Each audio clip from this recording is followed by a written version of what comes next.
Welcome back to Gale Force Winds Season 2. Thank you to those that joined us in Season 1. We continue to explore the journeys of Canadians doing inspiring things. The Gale Force Winds podcast is proudly sponsored by Newfound Marketing, a digital marketing agency located in St. John's, Newfoundland. Newfound Marketing builds cost-effective digital marketing solutions to help organizations unlock their online growth potential. Newfound Marketing's team of experts works with their clients from start to finish to deliver solutions that convert. Visit our website at newfoundmarketing.ca to find out how we can help your business grow. Newfound Marketing, a complement to your marketing team. Are we ready, Jerry? Yes, Alan, we're ready. Are you ready, man? I'm ready. Great. Well, welcome to another edition of Gale Force Winds, and what a pleasure it is to be in the east end of St. John's at the beautiful and scenic View restaurant. If you've never been here, you should probably A, visit Newfoundland because it's an amazing place, and B, visit this restaurant because food's amazing. I am Alan Dale, and with me as always, my good buddy from this part of the world, Jerry Carew. How are you, Jerry? Well, you know what? I always go on about the weather and everything, but, one of the guests here is the view. It's incredible. And I just said to Mandy before we started recording, my wife said to me, "What are you doing? 8 hours straight?" I pity the person who's the last person in the day. Yeah. Well, I think we still got some energy, Mandy. My apologies for making you the last person in the day, but, I just want to say I've seen your LinkedIn profile. It is very diverse, and I am trying to figure out what it is you're doing in the moment, so I can't, because there's so much there. Mm-hmm. It's really interesting to me, and I guess, Alan, you do your thing, and we'll draw all that out. 100%, Jerry. And last person of the day matters not, because every conversation to Jerry and I kid you not, it's like jet fuel to us. It just makes us want to do more. Can't wait to get into conversation with you. Yeah. Mandy, why don't you go ahead and introduce yourself? Sure. So I'm Mandy Woodland. I am from, as my mom likes to say, downtown Foxtrot, Conception Bay South. And I grew up there, and I've been living in St. John's on and off since 99. So, grew up in Foxtrot? Correct. Okay. Just you? Brothers, sisters? What did mom and dad do? My mom and dad and my little brother, who's a foot taller than me. Yeah. So mom worked before we were born, but then she was a stay-at-home mom, and she's worked in the family business. Dad's a trucker, and in the mid-90s started his own trucking company, so he's been doing that since then. And so that's what they're still at today. My little brother is a really super, super smart, I would say, jack of all trades in terms of running a business. So he helps the owner of a couple of restaurants run their businesses in St. John's. Oh, wow. At front of the house, or is he a chef? Nope. From books and HR and management perspective. So, yeah. Right. And so dad has his own business, a trucking company. How many trucks do you have on the road? It depends. Any given time, just a couple. We're pretty small, but mostly bring furniture back and forth from Toronto. All right. So he's a long haul trucker. Does he do their trips? So he doesn't do the driving anymore, not for a lot of years. So right. We have some great employees. Yeah. So he was doing it when you guys were young, and hence mom stayed home and raised the kids. That's not an easy job either. That would be a much harder job, right? I'm sure. Yeah. As someone without children, but all my friends have kids of varying ages. It's definitely a much harder job than leaving the house and going to work. So mom and dad gave you a good foundation for your life. And absolutely. We were so lucky. We still have friends. So I'm in my mid-40s, my brother's early 40s, and we still have friends who talk about our birthday parties when we were kids and how special our parents made them. And we're both lucky enough to be born in July, so we'd get outdoor parties every year. And our parents are just really, really supportive, and laid that foundation for me in the level of risk comfort and being able to do your own thing and pursue kind of your passion. Right. So they encourage that. Absolutely. So tell me a little bit about what was your academic journey like? Where did you go then? So I started out going to Memorial University in 94 and did an undergrad in biology. Studied a lot of fisheries, marine biology, worked at the field station in Grossmoor, Okay. which was the most wonderful experience. Imagine, Lived and worked in North Point and Rocky Harbor, and to me, one of the best places in the world. Like, there's very little that compares worldwide to that place.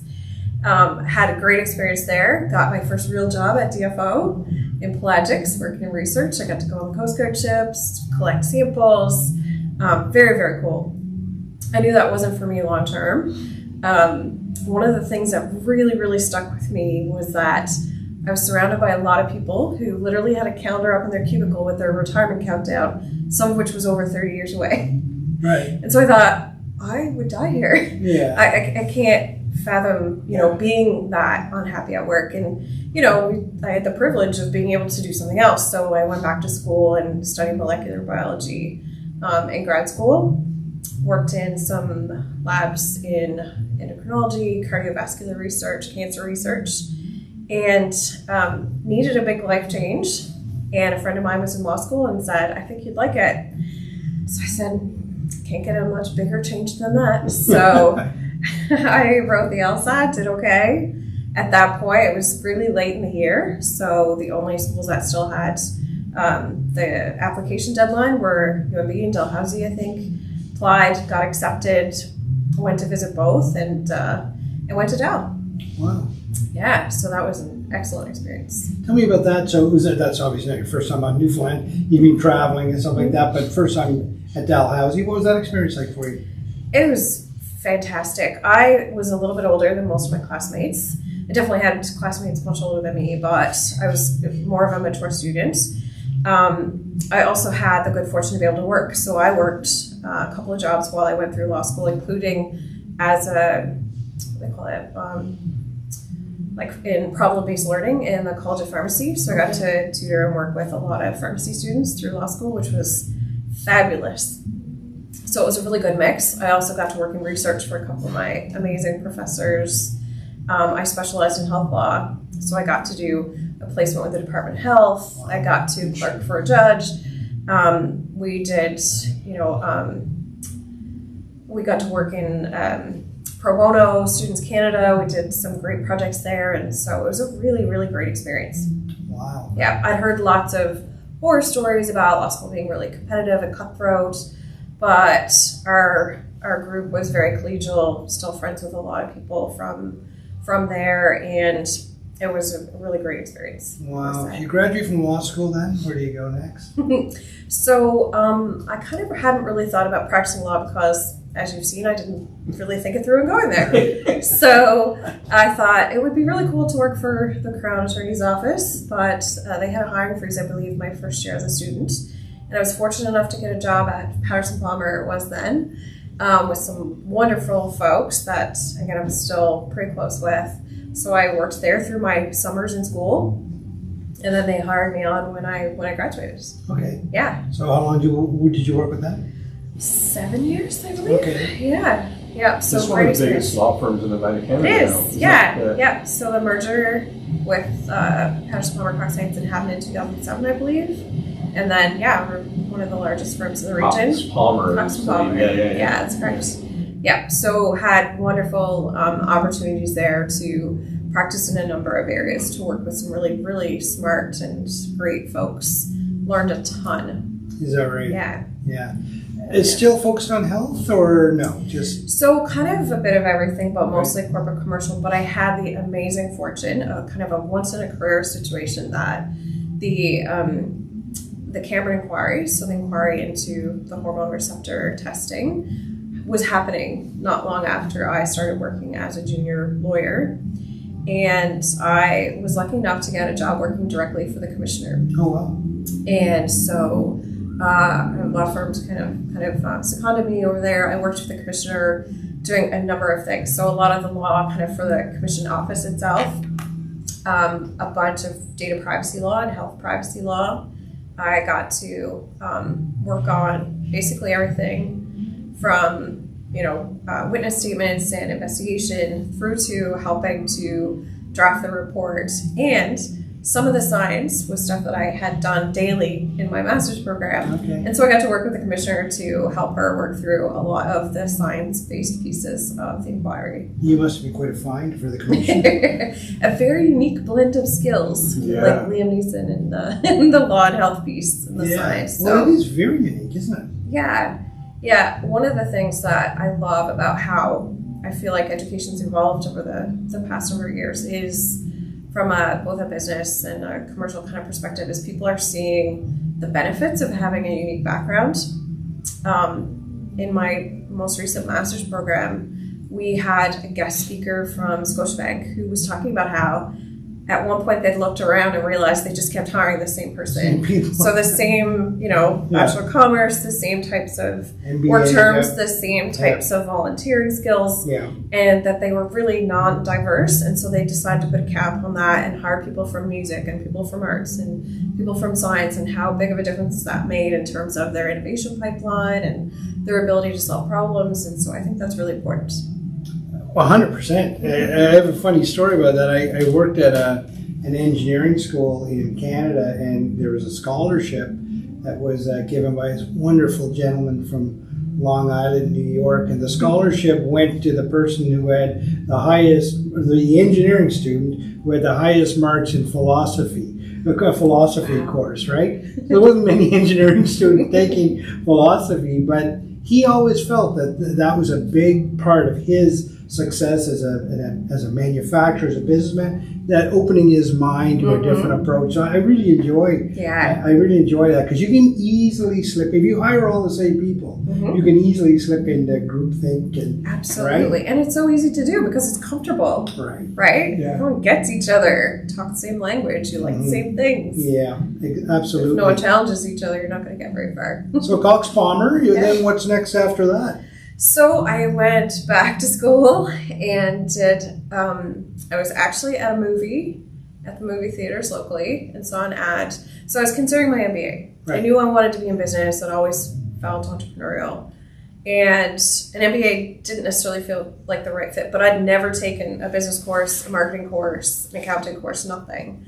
And I saw an ad for this program at the Sobey School of Business at St. Mary's for their Master of Tech Entrepreneurship and Innovation, and they were looking for their first cohort. It had just gotten approved as a program. At the movie theater, you saw this? There was an ad before the movie for this program. Yeah. And I reached out for some more information, and it turned out it was like an MBA, but for entrepreneurs. Very much entrepreneurial focused, and for entrepreneurs and entrepreneurs. And yeah, I applied, got accepted, and so away I went. This program. Did you need to have a business? No. So that was the benefit for me. Right. Interesting. And my colleagues were an accountant, a couple of engineers. We were a small group of a cohort of 7 because it had just gotten approved as a program. And it was life-changing. Tell me about it. Being a first year of a new program at a very strong business school was a real opportunity, I think, for us, because we got to trial a number of different things. And I think we had such a great experience with such a small class that was really helpful and important. We had the most amazing professors, some of whom I keep in touch with now, like Dr. Ellen Farrell at the Sobey School of Business. If people aren't familiar, a lot of people know her from the tech ecosystem and her research and reports on venture capital and funding. So every single person we interacted there with was amazing. And so there's kind of 3 streams, I guess, like an internship at the end, a thesis-based, or kind of a business plan, make your own work-term type situation. So myself and 2 of my classmates started what became my first startup through there as part of the end of our program. And that's where kind of my tech entrepreneurship bug got really bitten. So tell me about that then. Tell me about that first startup. So, like every good startup background, with lots of failure stories, but we were really focused on trying to find a problem that we could solve. And with my interest and background in medical research, we were interested in healthcare. And one of our professors of accounting has a PhD in health economics, and so we kind of worked with him to look at some stuff, and we were focused on like notifications, and initially it was notifications for sports scores. So it was a way that, so we're just trialing a bunch of things. It was a way that people could send their friends a notification. So for example, if you were a really big Bills fan and your friend was a New England fan and the Bills beat New England, it could automatically send your friend like kind of a trash talk text. Okay. So very like fluffy but entertaining. Yeah. And the cool thing about like the lean startup methodology and lean in startup in general is you do a lot of customer discovery, and that's where my love for talking to people, because I'm a real introvert, and so I fuel by being alone, and I'm not really great at introducing myself or going up to people and starting a conversation. But through this program, had learned to really love learning more about people and what that could do. Right. So we started just interviewing people, finding out more, and decided this could really work for clinical trial retention. So one of the things when you run a clinical trial is it's really important that you have the right number of people for your statistics to make it legitimate. Mm-hmm. If you have too few people, your numbers won't be, as valid. Right. So we talked to a lot of people and learned a lot of people drop out for a number of reasons. One could be transportation. They don't have access to get there. One could be simply forgetting that they had an appointment. And so we talked to a lot of people who said, yeah, that's a great problem. I need that problem solved. But what we learned was, if you talk to people more, you learn there may be a pain that they have that's much bigger than that one. Right. So instead of kind of leading them, we'd say, tell us about your job. What's really hard about your job? And so through that, I did cold LinkedIn. So you talked about how we met on LinkedIn. I reached out to almost 100 research nurses on LinkedIn throughout the US and Canada. Almost all of whom came back and said, yeah, I'm happy to talk to you.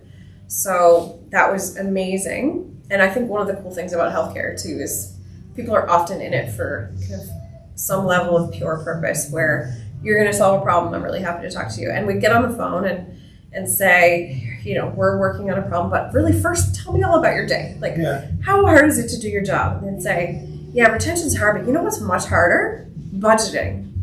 Say, that's interesting. Right. First time we heard it. And the nurse actually said, can I get on my soapbox? He said, yes, please do. And she talked to us for ages about how, she'd been a research nurse for over 30 years. The last time she did a math course was in high school, and she was doing multi-million-dollar budgets for research using a notebook and a pen. Yeah.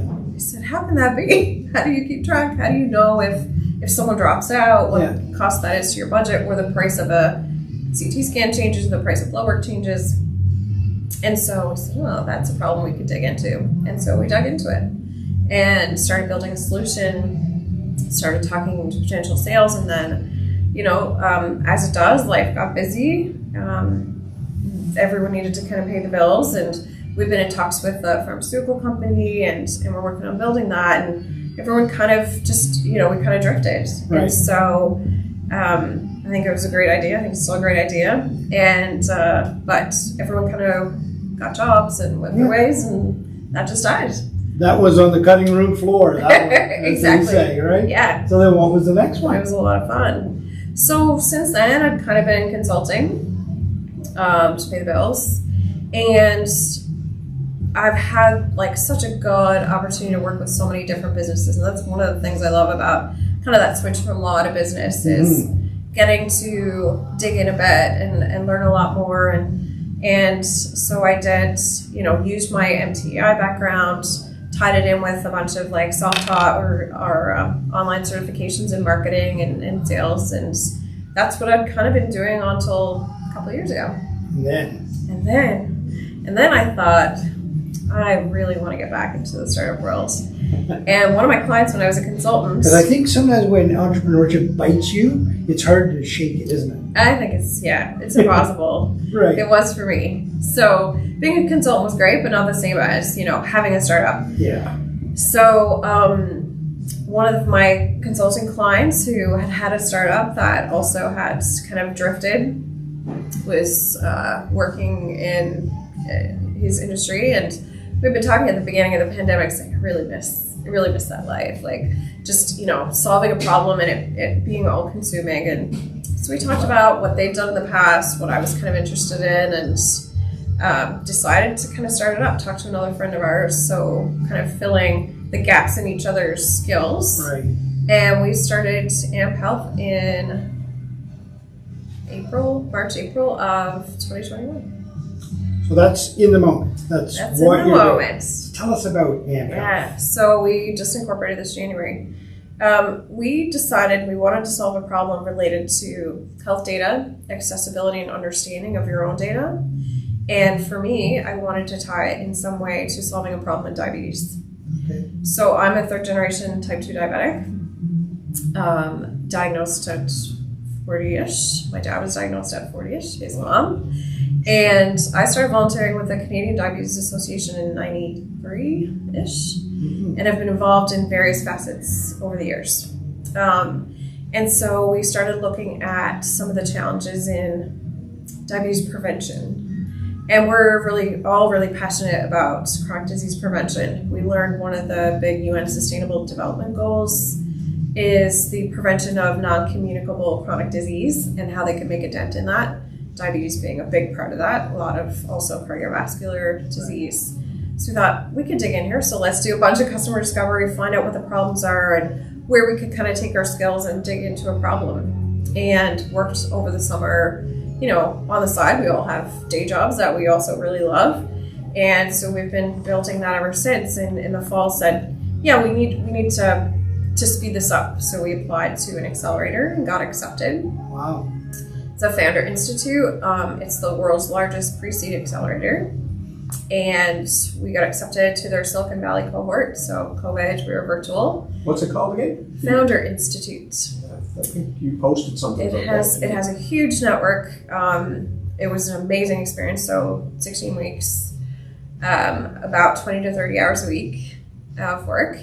And because of the time change, the meetings are super late at night for us. I was going to say, yeah. They offered us a spot in their London accelerator if it would be easier to go the other way, but at the time they didn't have a specific health tech acceleration program. Right. They do now, just launched. But the best opportunity for us was in Silicon Valley in terms of the mentors and the people we had access to. So 87 companies started that program in the fall, and when we graduated on February 9th, there were 15 left, and we were one of them. So the stages, right? Pretty proud of that. You go through different stages with the mentors. Is that how it works? Every week is something different. Right. So we learned marketing, branding, business, accounting, business model, funding, financing. It was intense. Very intense, Yeah. but an absolutely amazing experience. Right. There are so many accelerators and support organizations for tech startups. It's hard to know what's going to be good, Right. Especially the right fit for you. Mm-hmm. But it was definitely a great fit for us. Wow. It moved us forward much more quickly and with a lot more support than we would have had So the otherwise. process of getting in there must have been pretty challenging. So it's an application, I think, in 2 rounds of interviews. Yeah. They've also done a lot of work to expand into Canada. So they, last year, I believe, launched a Toronto and a Montreal cohort. Okay. And they're also really supportive. One of our mentors right now is actually a mentor in the Toronto cohort of Founder Institute. And so that's a great thing too, because they've been around for quite a while and because they have such a broad network, we have access to all of those people. So if there's ever something we need, we can find them through the Founder Institute network. Wow. So it sounds like an amazing process you went through to get the company to where it is now. An interesting focus area for sure. Obviously one that you're passionate about and invested in for sure. What's over the horizon for you? What does that look like for not only the business, but for you? Another master's degree? No. I would say never, but I have learned not to say that. Right. There are many tempting, amazing programs out there, but for me and for the business, so I'm very fortunate to have a day job that I get to work in that pays the bills, and it's the most amazing team and organization ever. Which day Which job is Virtual Marine. Okay. You've interviewed our CEO, Randy Billard, at DefSec. Great company. Yeah. It's a great product. company, a great product, and I have to say I've worked with so many organizations over the past 20 years. And it is the most amazing group of people that I get to work with every day. It's it blows my mind all the time at how wonderful they all are, and all towards this amazing mission. Right. So that's really, really cool. So I love working with them and what I get to do there and where they're going. Yeah. And where I'm going with them. And with a startup, there's so many things on the horizon. So we're really lucky here, my peers. So most of our founder institutes cohort are in California, or then spread throughout the US. And they're always commenting, "You're so lucky where you are." They don't know where we are. They'll, most of them have to look it up on a map, but they say, "I can't believe how fortunate you are that you have all this supportive ecosystem." So we're actually in the Volta cohort in Halifax right now. We pitched in November and we're successful in winning a spot in Volta cohort. Oh, great. So we're there for the year. They have great supports for us. For sure. As well as we got a convertible note of a small investment there. So that was really helpful. And we're a Bounce innovation Okay, wow. company. So, they're doing amazing things. I just saw the announcement this morning that May is going to be Health Innovation Month. So that's pretty exciting. But we've had such support through both of those that they're helping us kind of get to the next step. Right. So right now, just with our team and our mentors or advisors, we're building and launching our alpha product later this month to kind of test our process to confirm what works and what doesn't work, and then get out to the broader market as soon as we can. Mandy, it sounds like you've got an amazing support network built up around you. That doesn't happen automatically, right? That happens because A, you've got a good product, and B, you're good people to work with, right? I hope so. I think part of it is a really big believer in community and giving back. So I've always volunteered or been on various boards. In the past year of NATI or TechNL now, I was on the Enlo board, been on the board of St. Michael's Print Shop. Right now I'm a trustee at the Canadian Museum of Nature and the vice chair of the Innovation Business Investment Board. All of those are ways that I feel like I'm able to give back to my community, but they've also benefited me hugely. So Enlo's a great example of a very awesome supportive organization. I've been in an Enlo mastermind with a number of other women entrepreneurs.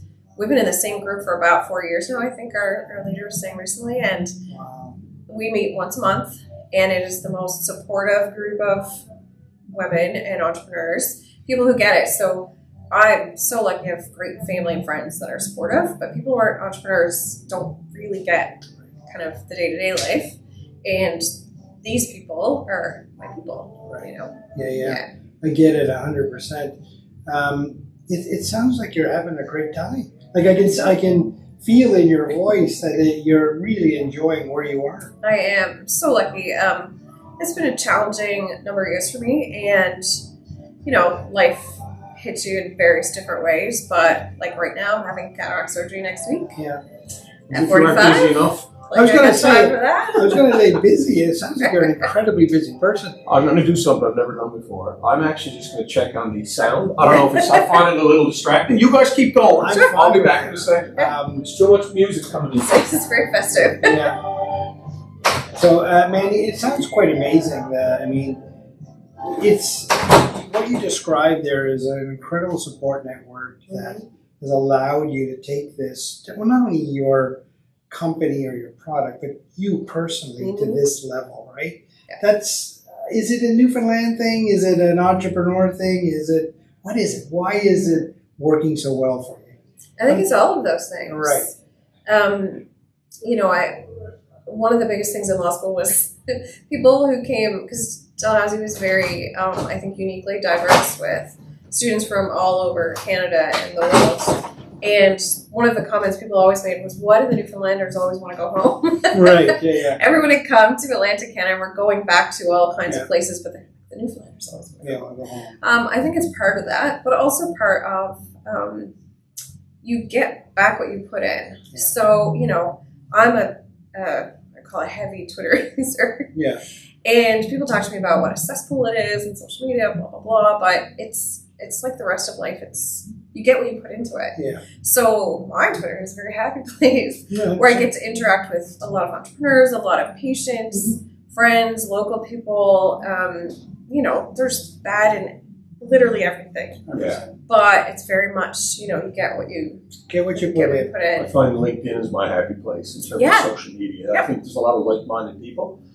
But I agree with you. And your social media presence is quite interesting because it's so diverse. And that's what I like about I talk a lot about baseball, and then people get really confused. I actually had a friend say to me the other day, I never saw you post anything about Truck Day this year, which is the day the Red Sox pack up the truck and drive down to spring training. I said, well, there was a lockout in the MLB. They were like, know that, right? I don't even want to talk to you anymore. Just stop talking.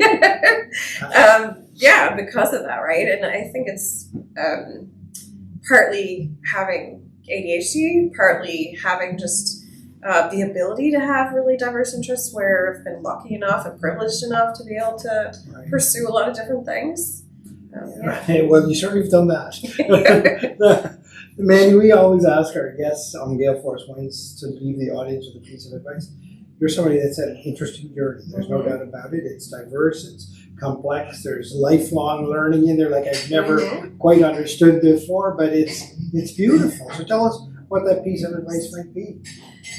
For me, I think it's to be kind to yourself and to accept yours and others' journeys for what they are. So I think that's really important. I certainly tend to self-judge a lot, and I see it in other people, especially young women, when people feel like they need to be at a certain place at a certain time, or have a certain career achievement or life achievement. And I think for happiness, it's really useful to kind of accept your path, but also to kind of push so that lifelong learning. One of the reasons my consulting company was called Jellyfish, Jellyfish Tattoo, was because they're so adaptable. Right. And so the more you're able to be adaptable, I think the happier you can be. I think adapting to whatever comes along, riding the waves, like you talk about the wind, I think that's really part of a happy life. Fantastic. One other question. This is a new edition to Gale Force Winds. Excellent. But we always ask now our guests, what would you say to your 20-year-old self right now? We save a tough one for last. It is. This is a big one. This is Alan's brainchild. I would say, be nice to yourself. I think that is, for a lot of people, a real challenge, especially in a really challenging world. And I'd say just be kind and take things as they come and believe in yourself. Right. Yeah. That's fantastic advice. Jerry, your thoughts? Well, now that I got the music down, I'm really happy. Almost towards the end of our gathering together. But, Mandy, as I said to you, your presence has always been very positive. A lot of times, I prefer not to know the people. Yeah, you said, yeah. It's fun to get to know about you. I think, there's so many female entrepreneurs out there that need to hear what you're saying. It's one thing to be a man in a man's world, but what you're doing is special. I love the fact that you're involved with Inlo, and I think your mom and dad are probably pretty proud of you, given what you're doing. Yeah. So except for the tattoos. Well, what you've got some color there. That's so they don't like the tattoos. No. My brother has some tattoos too. Mine too. Yeah, but anyway, it's your journey it's an interesting journey. There's a lot of things that you're doing, and I think it's exciting to know that there's companies like Virtual Marine that will employ you, but also let the side hustle happen. That's, I think, a key to Newfoundland growing. Absolutely. Randy allowing that to percolate within his company. It's fascinating. Oh, the more people that do that, the more opportunity there are for the side hustle to take over and employ more people, right? Absolutely. One of the things I love the most about the work environment there is the support for people and their families. So we have people who leave during the day to go pick their kids up from school. There's a lot of places that would never let you do that, but it's the future of work, right? We see about the Great Resignation or the Great Change of Work, but what that's doing is employee retention and employee engagement in a very different way that I think a lot of businesses will be forced to go in, but hopefully will choose to pursue. Right. Okay. Well, another wonderful edition of Gale Force Winds. And Mandy has had a wonderful journey through tech, through the medical community, through the legal community, entrepreneurship, all while holding down a job with a wonderful company called virtual marine and making it all happen. I'm not sure how you sleep, or there's a lot going on in your life. So I thought that was a wonderful journey, and certainly something that we can pull a lot of inspiration from. I always like to leave the podcast with my own piece of advice, and quite frankly, the world needs more Mandy Woodland. Thank you. Thank you. Thank you for tuning in to Gale Force Winds. That's Gale Force Winds, WINS.com.